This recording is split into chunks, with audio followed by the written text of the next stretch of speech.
Assalamualaikum warahmatullahi wabarakatuh.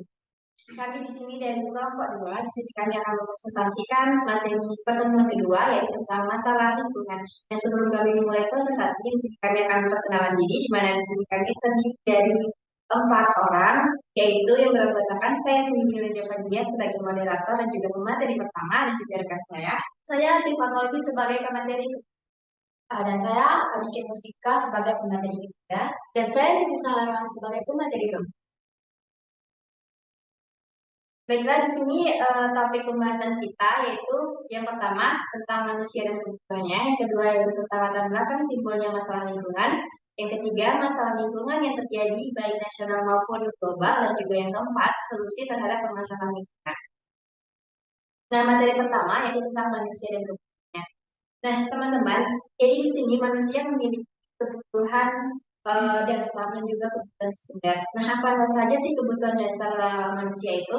Kebutuhan dasar manusia itu seperti pangan, air, tempat tinggal. Kemudian ada kebutuhan sekunder. Nah, kebutuhan sekunder itu seperti contohnya yaitu pendidikan, kesehatan, kenyamanan, dan lain-lain. Nah, ilmu lingkungan ini mempelajari tentang interaksi manusia dengan lingkungannya. Jadi, manusia dan lingkungan itu tidak dapat terpisahkan. Manusia sangat bergantung dengan lingkungan, nah, dan manusia itu juga dapat mempengaruhi lingkungan. Nah, selanjutnya tentang manusia dan lingkungannya, di sini yang akan dibahas tentang relasi manusia dan lingkungan. Jadi, lingkungan hidup itu merupakan sistem alam, sosial, dan juga buatan dari manusia yang mempengaruhi kehidupan. Seperti yang sudah saya sebutkan tadi, bahwa manusia dan lingkungan saling mempengaruhi. Nah, pengaruh manusia terhadap lingkungan itu seperti kegiatan manusia dapat meningkatkan atau bahkan dapat merusak kualitas lingkungan. Kalau manusia itu dapat bersikap baik terhadap lingkungan, itu dapat meningkatkan kualitas dari lingkungan seperti menjaga kebersihan contohnya. Kalau misalnya tidak menjaga kebersihan lingkungan itu dapat merusak kualitas lingkungan, yaitu dapat mencemari suatu lingkungan. Kemudian tentang pengelolaan berkelanjutan, yaitu menggabungkan aspek lingkungan, sosial, dan ekonomi untuk keseimbangan ekosistem. Nah, selanjutnya itu tentang adaptasi manusia terhadap lingkungan, di mana ekosistem, seperti yang kita ketahui, ekosistem itu adalah hubungan antara makhluk hidup dan lingkungan fisik. Karena adaptasi yaitu penyesuaian perilaku manusia terhadap perubahan lingkungan. Nah, jenis-jenis adaptasi ini yaitu ada asimilasi dan juga akomodasi. Mana asimilasi ini merupakan menerima perubahan, sedangkan akomodasi itu yaitu mengubah struktur. Nah, contohnya itu pada adaptasi jenis asimilasi yaitu uh, dalam konteks hubungan manusia dengan lingkungan, proses di mana individu atau kelompok manusia menggunakan lingkungan mereka yang baru atau baru tersebut, tapi tanpa banyak mengubah cara hidup, kebiasaan atau nilai-nilai yang sudah ada. Sementara kalau adaptasi akomodasi itu yaitu di mana proses di mana manusia membuat perubahan besar atau menyesuaikan perilaku, nilai atau kebiasaan mereka untuk beradaptasi dengan lingkungan yang baru atau kondisi lingkungan yang berubah. Ini seringkali melibatkan perubahan signifikan dalam cara hidup atau sosial untuk tentang tantangan yang dihadapi.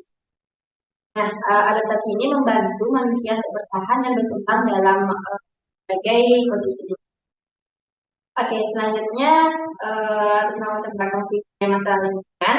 Nah, itu akan disampaikan oleh Profesor dan kepada Letifa Kolbi. Terima kasih kepada moderator. Selanjutnya yaitu ada beberapa latar belakang timbulnya masalah lingkungan. Pertama, pertumbuhan penduduk dan pertumbuhan penduduk. Jadi peningkatan jumlah penduduk tersebut dapat menyebabkan kebutuhan akan sumber daya alam semakin meningkat, seperti air, makanan, dan energi. Ini seringkali mengarah pada eksploitasi sumber daya alam secara berlebihan.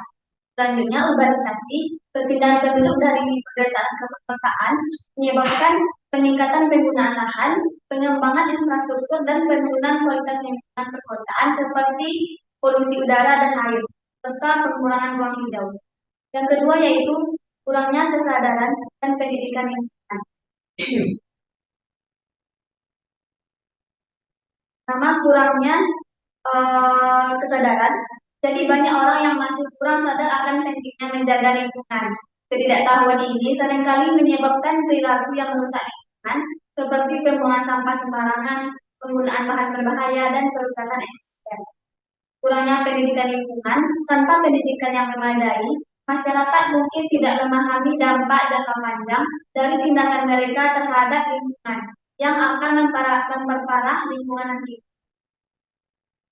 Selanjutnya yaitu eksploitasi sumber daya alam. Ada penebangan hutan, pertambangan, dan penangkapan ikan berlebihan. Yang pertama yaitu penebangan hutan. Deforestasi untuk kepentingan pertanian, perkebunan, dan industri kayu menyebabkan hilangnya habitat, penurunan keanekaragaman hayati, dan perubahan iklim. Yang kedua, pertambangan. Aktivitas pertambangan seringkali menyebabkan kerusakan tanah, pencemaran air, dan hilangnya ekosistem alami. Penangkapan ikan berlebihan, overfishing mengamuk keseimbangan ekosistem laut dan mengancam kelangsungan hidup berbagai spesies laut. Nah, selanjutnya ada pencemaran lingkungan, meliputi polusi udara, pencemaran air, dan pencemaran tanah. Yang pertama, polusi udara. Emisi dari kendaraan, pabrik, dan pembakaran bahan bakar fosil dapat menyebabkan polusi udara yang berdampak buruk bagi kesehatan manusia. Yang kedua yaitu pencemaran air. Limbah industri, pertanian, dan rumah tangga yang tidak dikelola dengan baik mengakibatkan pencemaran air yang mengancam kehidupan akuatik dan kesehatan manusia. Ketiga, pencemaran tanah. Penggunaan pestisida dan bahan kimia yang berbahaya dan berlebihan dapat menyebabkan pencemaran tanah. Selanjutnya, perubahan iklim, emisi gas rumah kaca, dan pengukuran hutan.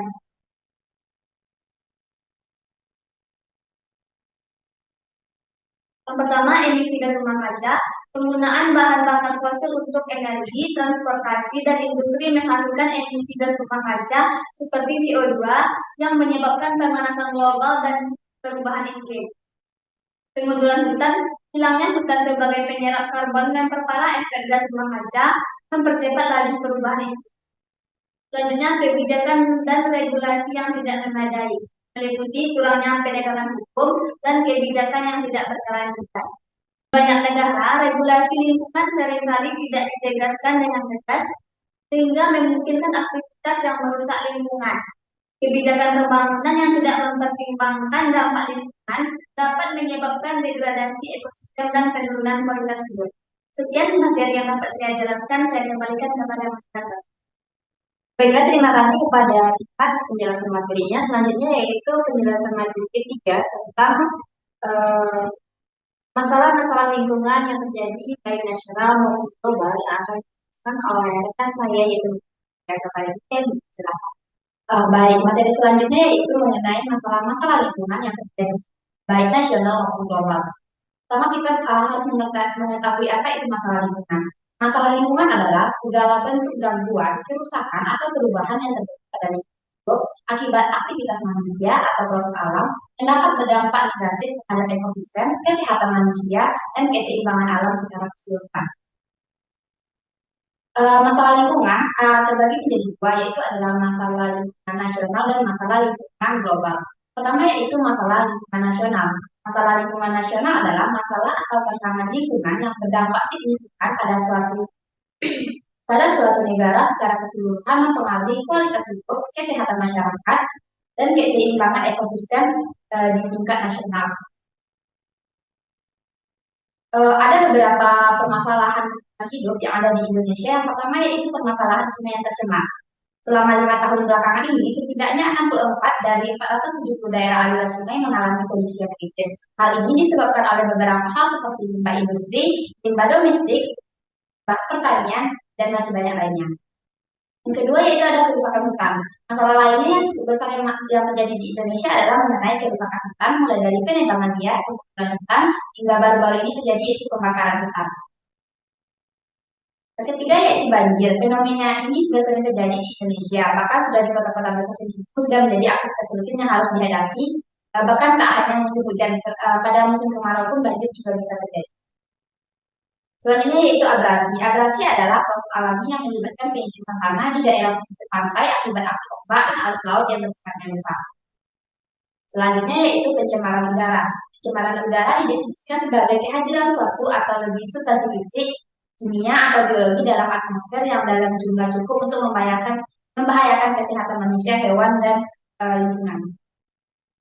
Selanjutnya yaitu menurunnya keanekaragaman hayati. Kerusakan hutan membawa dampak serius bagi lingkungan, salah satunya yaitu penurunan lingkungan keanekaragaman hayati di Indonesia. Selain itu adalah pencemaran tanah, tak hanya air dan udara saja yang dapat tercemar, namun tanah juga bisa tercemar dengan bahan-bahan yang dapat merusak kualitas tanah. Selanjutnya yaitu permasalahan sampah yang menumpuk. Permasalahan sampah yang menumpuk merupakan kondisi di mana jumlah sampah yang dihasilkan oleh aktivitas manusia jauh melebihi kapasitas sistem pengelolaan yang ada, baik di wilayah urban maupun rural. Selanjutnya yaitu rusaknya ekosistem laut. Pengambilan ikan yang masih menggunakan bahan kimia dan bahan peledak masih menjadi tradisi bagi beberapa nelayan di Indonesia. Tentu ini dapat menyebabkan ekosistem laut menjadi rusak. Selanjutnya yaitu pencemaran air dan tanah. Masalah lain yang sering terjadi di Indonesia adalah pencemaran air tanah. Masalah ini seringkali saja menjadi penyebab berbagai jenis biota air menjadi rusak. Masalah selanjutnya yaitu tentang kekeringan. Kekeringan adalah kondisi di mana suatu wilayah mengalami kekurangan air dalam jangka waktu yang panjang, yang biasanya disebabkan oleh curah hujan yang jauh di bawah rata. Selain itu juga ada pencemaran suara, yaitu di mana tingkat kebisingan di suatu lingkungan melebihi ambang batas yang dapat ditolerir oleh manusia atau makhluk hidup lainnya. Selanjutnya yaitu berkurangnya daerah resapan air.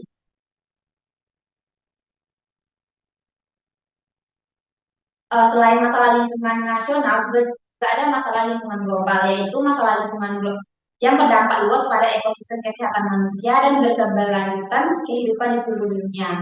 Masalah-masalah ini tidak terbatas pada suatu negara atau wilayah tertentu, tetapi memiliki efek yang meluas dan mempengaruhi lingkungan global secara keseluruhan.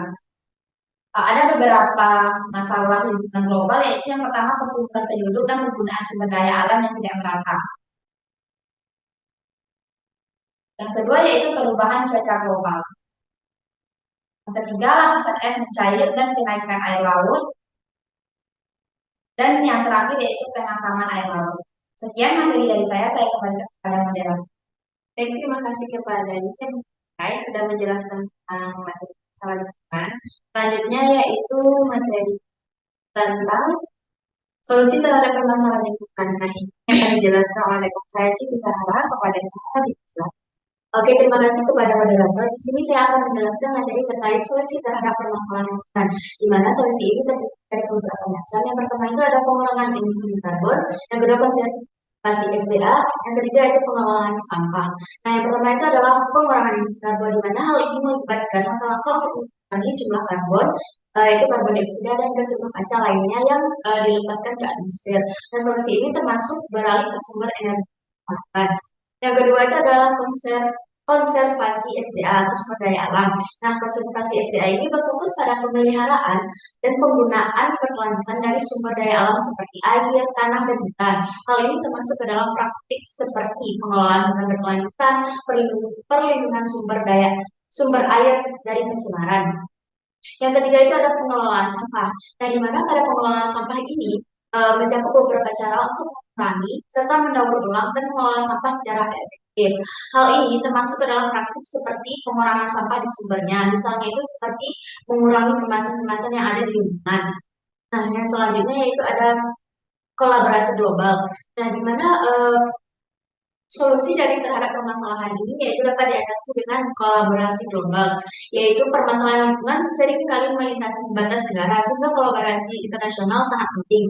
Nah, hal ini mencakup kerjasamanya antara negara-negara dalam perjanjian lingkungan global, yaitu seperti adanya perjanjian Paris tentang perubahan iklim serta usaha bersama dalam riset dan pengembangan teknologi hijau.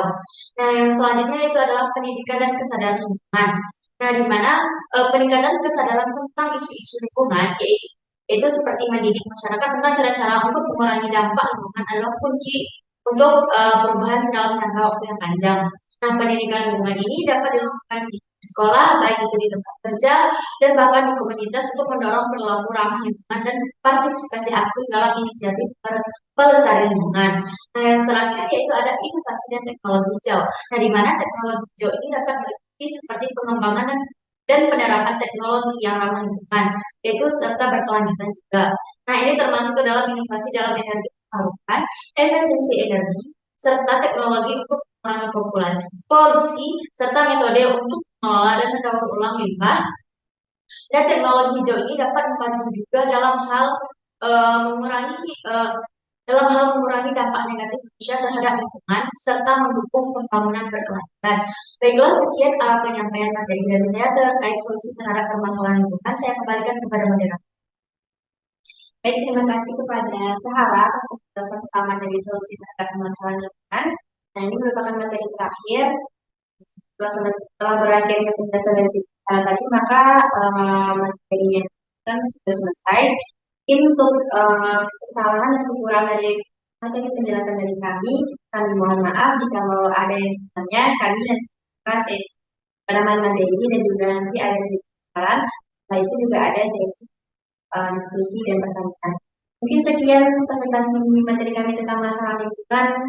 Maaf. Wassalamualaikum warahmatullahi wabarakatuh.